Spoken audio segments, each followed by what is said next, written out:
大家知唔知呢煲係咩嚟嘅呢？冇錯啦，呢煲呢就係豬腳薑啦。咁豬腳薑呢係我其中一味好中意食嘅嘢啦。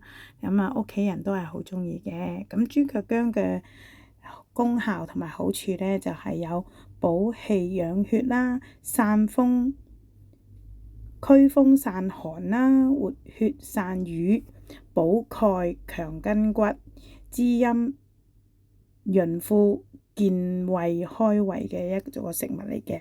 咁我哋中國人真係好有智慧咯。咁呢個通常豬腳薑都係產後坐月子嘅時候咧就食㗎啦。咁不過咧，其實我哋平時都可以煮嚟食嘅。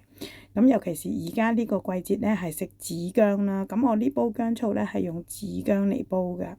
咁嗰個效果煲出嚟咧係俾大家想像唔到嘅好味嘅。咁亦都係好簡單，好容易做就可以做到一煲美味嘅豬腳薑咯。咁詳情嘅分享同埋嗰個煮法咧，我都有喺主頁度有同大家分享嘅。咁如果鍾意嘅話咧，可以跳過去主頁嗰度睇詳細嘅分享啦。咁呢個豬腳薑而家夏天食係好啱㗎喎。咁正所謂咧，冬食蘿蔔，夏食薑啦。咁所以尤其是呢個紫薑嘅季節，更加不能夠錯過啦。